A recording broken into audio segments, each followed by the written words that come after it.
July 21st, 1966. 9 p.m. Outside Frank's restaurant, the darkness of the night blanketed the streets of East New York. The dim glow of the streetlights cast long, flickering shadows on the cracked sidewalks. The summer air was thick with humidity, making the pavement feel as if it were still radiating heat from the scorching sun earlier that day. Inside the diner, the slow, rhythmic creaking of ceiling fans filled the stuffy air. The scent of cigarette smoke and stale coffee lingered. A small radio perched on the counter played a muffled jazz tune, occasionally interrupted by snippets of the evening news. Robert Winston scanned the faces around the table. The men sitting with him were middle-aged, their clothes slightly rumpled, their expressions weary from months if not years of worry. The neon light from the restaurant's front sign reflected off Winston's glasses, illuminating his sharp gaze. They don't just want our homes. They want our history erased. If we don't act now, there will be nothing left for us. A fist tapped against the wooden table, a murmur of agreement spread through the group. To Winston's left, Marty Kavanaugh took a slow drag from his cigarette, his jaw clenched. I heard they're planning to build another housing project over on Liberty Street. If we don't stop them, pretty soon there won't be a single one of us left here. Danny O'Shea, a stocky man with sweat-dampened hair, scoffed. And what do you think will happen if we push back? The cops aren't on our side. They'll let them take everything. The tension in the room was suffocating. A young waiter, barely in his 20s, hesitated as he approached the table with a coffee pot, but Winston waved him away. Not now, Billy. The boy gave a quick nod and stepped back behind the counter. He knew better than to get involved in these conversations. Everyone in the neighborhood did. When these men gathered, trouble was never far behind. Across town, the Thompson home. A few blocks away, across Atlantic Avenue, the Thompson residence stood in uneasy silence. The front door still bore the remnants of white paint splattered across it 2 nights ago, a clear message from those who didn't want them there. James Thompson, a tall man with steady eyes, stood on the front steps, scanning the street warily. He had heard the threats. He had seen the way people looked at his family. They don't belong here. That's what the whispers said. Inside, his wife, Linda Thompson, tried to put their 2 children to sleep. She could hear the occasional sound of slow-moving cars outside, as if someone were watching the house. It'll be okay, James muttered, more to himself than to his wife. But Linda knew he was lying. July 22, 1966. 8:30 p.m., the spark that lit the fire. The tension only grew throughout the next day. New York City Mayor John Lindsay visited the area in the afternoon, attempting to ease tensions, but his words did little to change the reality on the ground. By nightfall, people had gathered. On Atlantic Avenue, 2 groups faced each other. On one side, Sponge members and white residents who feared their neighborhood was slipping away. On the other, black activists and their allies, demanding their right to live freely. At first, the shouting was just that, words, insults. Go back where you belong. We have as much right to be here as you do. Then, a glass bottle flew through the air, shattering on the pavement. Someone screamed. And just like that, Violence erupted. The riot begins. The sound of breaking glass filled the night as a storefront window was smashed. The street became a battlefield. Some ran for safety, others threw punches. A car was overturned. Someone set it ablaze. Thick black smoke billowed upward, merging with the distant wail of approaching police sirens. At the corner of the street, Eric Dean, an 11-year-old boy, had only come outside to buy a loaf of bread for his mother. He pressed himself against a wall, his wide eyes darting back and forth. He didn't know which way to run. Then a rock flew through the air. A loud crack. Eric fell. No one knew exactly what had happened. Some claimed he was struck by a stray bullet. Others said he had been hit by a blunt object. But when his mother found him amidst the chaos, Eric wasn't moving. The riot raged on through the night. Police struck down anyone within reach. Stores were looted. Cars burned like torches in the streets.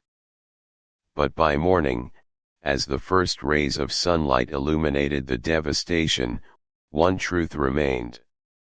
Eric Dean was dead.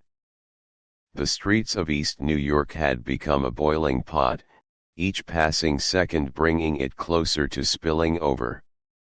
The air was thick not just with humidity, but with the kind of tension that makes the skin crawl. Street lights flickered overhead, casting uneven pools of light onto the cracked pavement. Small groups gathered along Atlantic Avenue and Warwick Street, each cluster like a separate storm cloud ready to merge into a hurricane. Some clutched hastily made signs, their bold letters demanding justice, fairness, or simply to be heard. Others carried bricks, bottles, anything that could be turned into a weapon. Shouts echoed through the streets, bouncing off old brick buildings like ricocheting bullets. "Go back where you belong," one voice roared. "We do belong," came the fiery response. The crowd swayed like a tide, moving closer with each exchange. Then, someone shoved. The first push was hesitant, almost unintentional. But it was all that was needed. Like a match dropped into dry grass, the tension ignited into a full-blown brawl. A glass bottle arced through the air, spinning like a slow-motion boomerang before shattering against the hood of a parked car.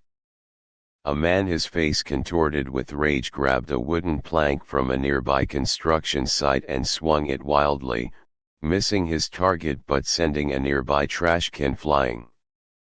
A woman screamed.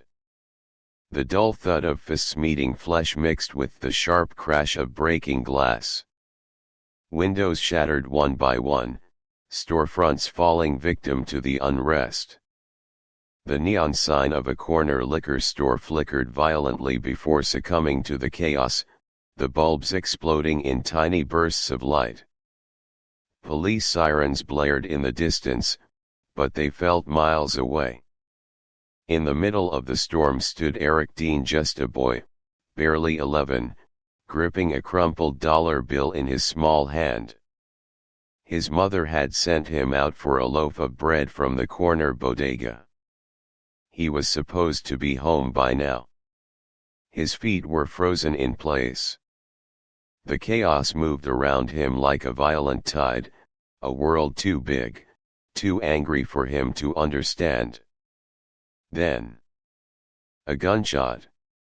Or maybe it was a brick. The stories would change, twisted, and reshaped by the panic of the night. Some swore it was a stray bullet from an unseen shooter.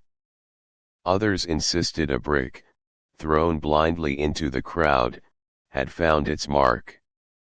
All that mattered was that Eric fell. His body crumpled onto the sidewalk, his dollar bill fluttering away, swallowed by the wind. The sight of Eric's body on the pavement sent shockwaves through the crowd. People screamed his name. Others fled, pushing and shoving in a desperate attempt to escape. The first police car arrived, its tires screeching as it came to an abrupt stop. Officers spilled out, batons already raised, guns at their hips. "Disperse immediately," one of them bellowed. But no one was listening. An officer fired a warning shot into the air. The loud crack sent a fresh wave of panic through the street. People scattered in all directions, some ducking behind cars, others throwing whatever they could grab. One officer, his face dripping with sweat, lunged at a protester, his baton swinging wildly. The man barely dodged the strike before another officer grabbed him by the collar, yanking him backward. A woman, trapped between two parked cars, pleaded for help, her voice lost in the chaos. Somewhere down the block, a Molotov cocktail was thrown. The bottle spun through the air before smashing against the hood of a car, flames erupting instantly. The fire spread quickly, licking up the sides of a nearby building. Smoke filled the air, mixing with the acrid scent of burning rubber and sweat. East New York had become a war zone. By 10:30 p.m., the riot had spiraled out of control. Police reinforcements arrived in waves, their riot shields clanking as they formed barriers. The street was a battlefield littered with broken glass, overturned trash cans, and abandoned shoes. A radio reporter, crouched behind a newspaper stand, spoke breathlessly into his microphone. "The situation here in East New York has completely unraveled. The streets are filled with smoke, the sounds of sirens and shouting are deafening. Police are attempting to control the crowd, but oh!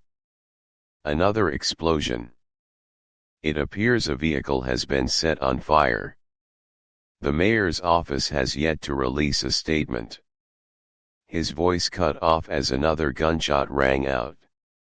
At a second-story window, a mother clutched her child, peering down at the madness below.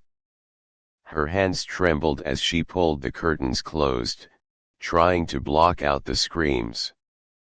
Down the street, James Thompson, the father of the threatened black family, stood in front of his house, gripping a baseball bat. His wife begged him to come inside, but he couldn't. "They need to see we're not afraid," he murmured. But his eyes betrayed him. Fear clung to the air like smoke, thick and suffocating. It took hours for the violence to slow. The fires still burned, but the shouting had turned to whispers. The sound of police radios crackled through the night, punctuated by the occasional distant scream. The streets, once alive with fury, now stood eerily quiet. The aftermath was all that remained: shattered windows, looted stores, pools of blood drying on the concrete. And Eric Dean, his small body covered with a tattered white sheet, his mother sobbing beside him. A night of unrest. A tragedy that would be remembered. The first light of dawn did little to soften the scars left by the previous night. Smoke still curled from the remains of a burned-out car on Atlantic Avenue, its metal frame twisted and blackened. Glass crunched underfoot as early risers navigated the shattered remains of shop windows. Some business owners stood in stunned silence, surveying the damaged years of hard work reduced to broken shelves and looted aisles. The air was thick with the acrid scent of burnt rubber, lingering like a ghost of the riot. The once bustling streets were eerily quiet, save for the occasional distant wail of a siren. A newspaper truck rattled through the neighborhood, dropping off freshly printed editions of the morning news. The front pages screamed in bold letters. Boy killed in East New York riot, who is to blame? The tragedy of Eric Dean had become the city's newest controversy. At the heart of it all, Mayor John Lindsay stood before a crowd of reporters on the steps of City Hall. Dark circles framed his eyes. He had spent the night in emergency meetings, scrambling to contain the fallout. "This is a tragedy," he began, his voice carefully measured. "A young life was lost. And I promise you justice will be served." But justice, as it turned out, would be anything but simple. The New York Police Department wasted no time launching an investigation. Officers combed through the streets, knocking on doors, demanding answers. They interviewed witnesses, gathered evidence, and tried to reconstruct the events of the riot. But there was one major problem: no one wanted to talk. The white residents blamed the black activists, insisting they had provoked the violence. The black community, in turn, accused the police of inciting chaos with their aggressive tactics. Truth had become a matter of perspective. "We didn't start this," one man told a reporter. "We were just trying to protect ourselves." "Those agitators brought this upon us," countered another resident. "They turned our streets into a battlefield. And in the middle of it all was a dead boy whose killer remained unknown." Pressure mounted. The city needed someone to blame. Then, just 3 days after the riot, police made an arrest. 19-year-old Ernest Galashaw was a familiar face in East New York. He was known for his quiet demeanor and his love for baseball. He had once dreamed of playing professionally. But on July 25, 1966, his name became infamous. The police claimed they had a witness. A man, a shopkeeper whose store had been vandalized during the riot, reported seeing a young black man throwing rocks in the direction of the chaos. He swore that one of those rocks had struck Eric Dean. And that young man, according to him, was Ernest Galashaw. The problem? Ernest hadn't been anywhere near the riot. On the night of July 22, he had been attending a church meeting miles away from the scene. He had an alibi. Witnesses, including his pastor, could confirm it. But that didn't seem to matter. He was arrested and charged with manslaughter. The case against Ernest moved quickly, too quickly. The city was desperate for closure, and his arrest provided a convenient narrative. The trial became a media sensation, drawing crowds of reporters, activists, and community leaders. The prosecution's case was flimsy. They had one witness, a single shopkeeper who had seen a young black man throwing rocks. No physical evidence connected Ernest to the crime. The defense argued that he was being used as a scapegoat, a way to appease the public outcry without uncovering the real truth. But the jury had already made up their minds. The image of a black teenager accused of killing a white child played into the fears and prejudices of the time. The courtroom was heavy with tension as the verdict was read. Guilty. A collective gasp rippled through the audience. Ernest's mother, sitting in the front row, let out a choked sob. His lawyer shook his head in disbelief. The sentence, 15 years in prison. The conviction of Ernest Galashaw sent shockwaves through East New York. The black community erupted in outrage. Protests were organized, marches flooded the streets, and activists demanded a retrial. "This is not justice," one speaker shouted through a megaphone at a rally. "This is a cover-up." But the white residents saw it differently. To them, Ernest's conviction was a sign that order was being restored. "He got what he deserved," a local shop owner told the press. "You can't just go around starting riots and expect no consequences." The truth, however, was more complicated. The real killer of Eric Dean was never found. Some whispered that it had been a police bullet, a tragic accident covered up to protect the department. Others believed that in the chaos, a rioter had thrown the fatal object without ever knowing the damage they had done. But the official record would always state, "Case closed. Justice served." For the Dean family, there was no closure, only grief. For Ernest Galashaw, there was no justice, only a prison cell. And for East New York, there was no peace, only the scars of a night that would never be forgotten. While the public remained fixated on Ernest Galashaw's trial, the real power struggle unfolded in places where no cameras or reporters could reach. The city had lost control. The riots had exposed the limits of law enforcement in East New York.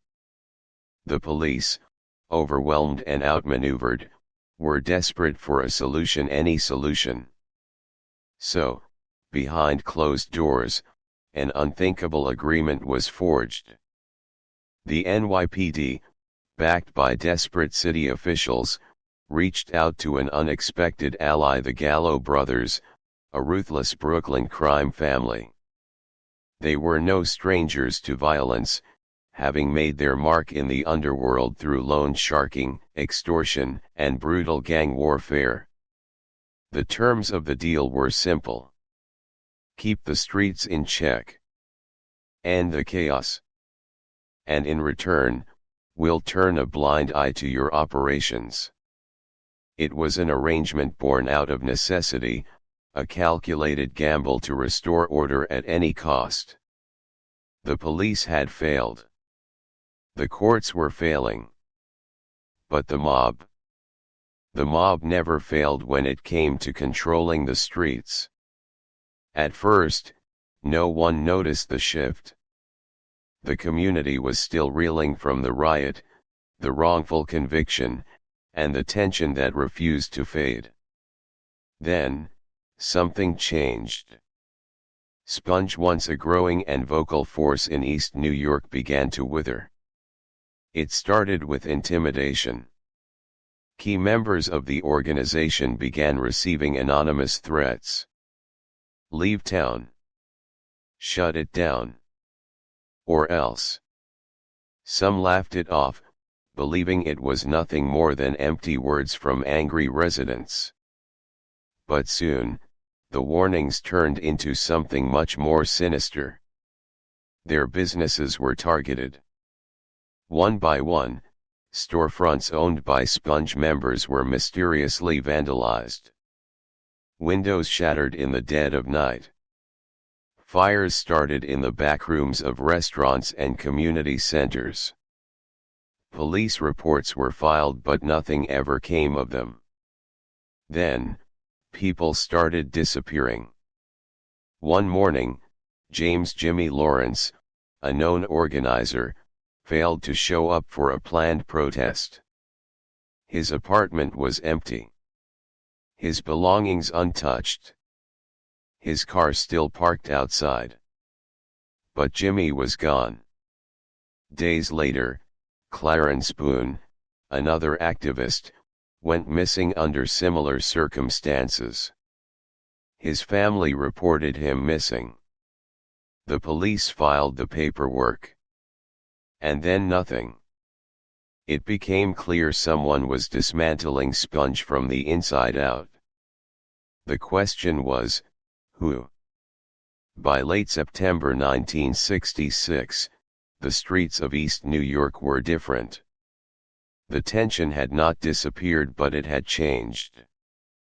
It was no longer fueled by protests or riots. Instead, it was a quiet fear that settled over the neighborhood. People kept their heads down. Conversations about activism died out. No one spoke about Sponge anymore. The organization once determined to challenge displacement and fight for their community was now a ghost. The Gallo brothers had done what the city never could. They didn't rely on legal proceedings. They didn't use riot shields or batons. They used fear. Their men moved through East New York like shadows. A glance in the wrong direction, a whisper in the wrong company, it was enough to make someone disappear. The police don't run these streets, one shop owner whispered to a journalist months later. The Gallos do. And the police? They turned their backs. By December 1966, the city could finally breathe. The violence had stopped. The headlines no longer screamed about riots or racial tension. But the cost? Sponge was gone. The movement that had fought against displacement, that had sought to protect black residents from being forced out, had been systematically erased, not by the police, not by politicians, but by the very forces that thrived in the shadows. The deal had worked for the city. For the Gallos. But for East New York? The scars remained. With Sponge dismantled, East New York did not return to peace, it simply fell into a different kind of darkness. The years that followed were not marked by riots or protests, but by something quieter, more insidious. The community that had once fought to protect itself was now adrift, left vulnerable to forces beyond its control. For some, the end of Sponge seemed like a victory, an elimination of a group that had stirred unrest and divided the community.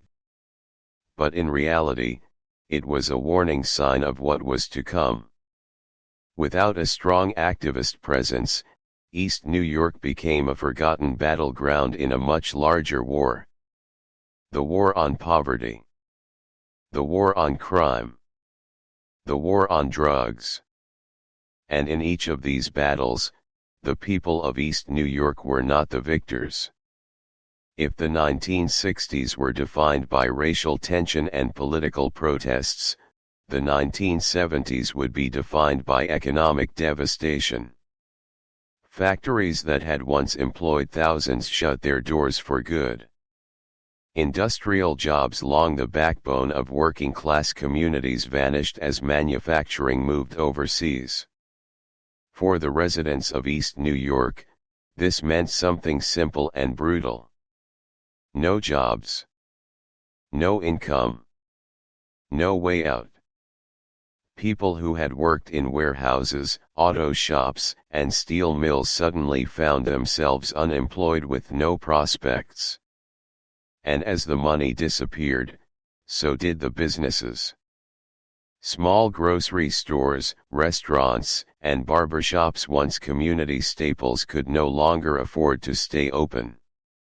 By the late 1970s, entire blocks had become ghost towns. Boarded up storefronts. Cracked sidewalks covered in weeds. Burned out buildings left to rot. The sound of children playing in the streets was replaced by something else. Sirens, gunshots, silence. For many, the obvious solution was to leave. To move somewhere safer, somewhere with better schools, somewhere with a future.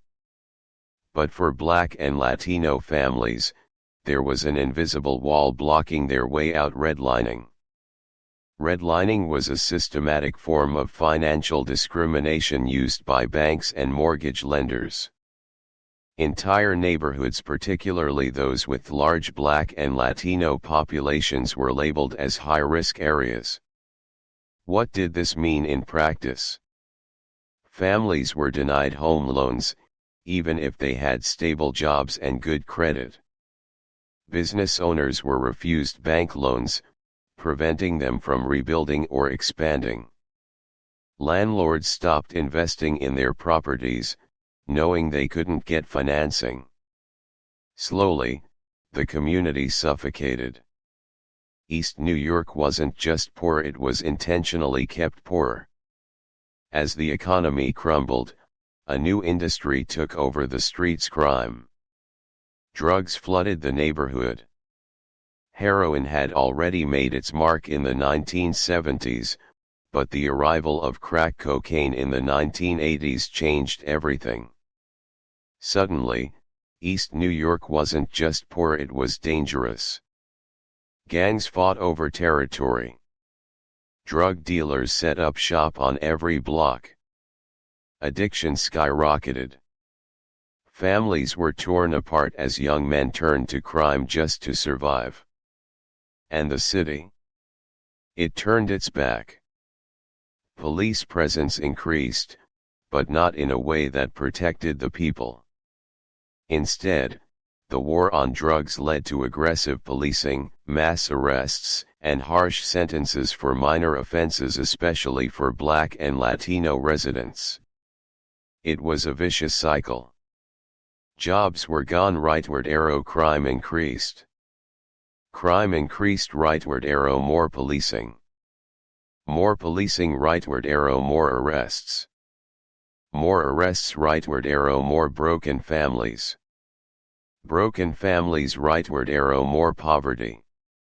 By 1983, East New York had earned a new reputation. One of the most dangerous neighborhoods in America. By the mid-1980s, it was clear that the city had abandoned East New York. Infrastructure crumbled. Street lights stopped working, casting eerie shadows over the streets. Potholes widened, left unfixed for years. Trash piled up, sometimes sitting for weeks without collection. Schools deteriorated. Class sizes grew larger. Funding disappeared. Textbooks were outdated, classrooms were overcrowded, and teachers were underpaid. Hospitals closed down. With limited health care, infant mortality rates soared and preventable diseases ran unchecked. And with every passing year, hope faded. By now, no one talked about Eric Dean anymore. His death, once a rallying cry for justice, had been buried beneath decades of decay. What had started as a fight over territory in 1966 had turned into something much larger. A story of economic destruction. A story of systemic racism. A story of political corruption. The death of a single child should have been a wake-up call. Instead, it became just another statistic. Just one more tragedy in a city that had already lost too much. The streets of East New York no longer looked the same as they did on that humid July night in 1966. The old tenement buildings, once worn down by neglect, have been replaced by newer developments, gleaming structures that promise progress. Grocery stores and small businesses, long abandoned during the economic collapse, now line the sidewalks once again. But beneath the fresh layers of paint and the newly paved roads, the past is still there. The night of July 22, 1966, did not just end with a single death, it left behind wounds that never truly healed. Eric Dean's murder remains a mystery. Officially, his death was blamed on Ernest Galashaw, the teenager who was arrested, convicted, and sentenced to prison despite no real evidence. But in the court of public memory, his name was never truly cleared.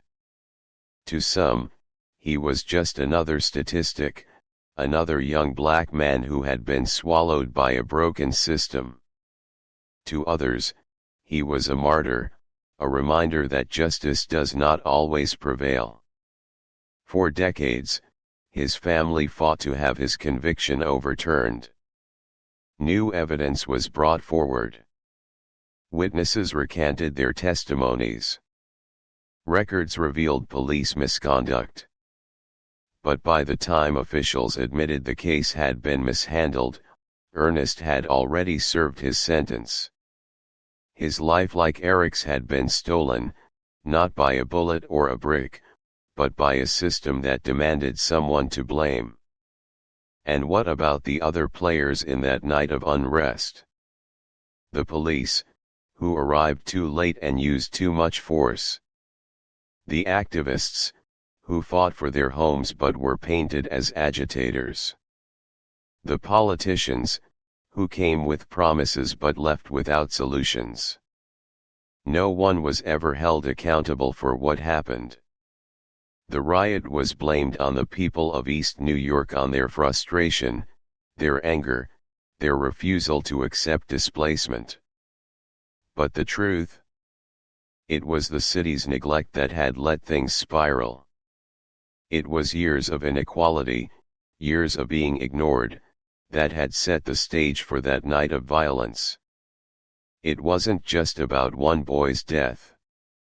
It was about an entire community that was fighting for survival. 50 years later, the question remains: who really killed Eric Dean? Was it the activists, whose growing movement had created fear among the city's elite? Was it the police, who failed to protect him in the chaos? Or was it something even bigger? A system that was never meant to protect him in the first place? A city that would rather bury the past than confront it? A country where stories like Eric Dean's happen again and again, each time with a different name, a different face, but the same tragic ending? The riot of 1966 may feel like a distant memory, but the patterns remain the same. Decades later, new protests erupt across the country. The faces change. The names change. The reasons change.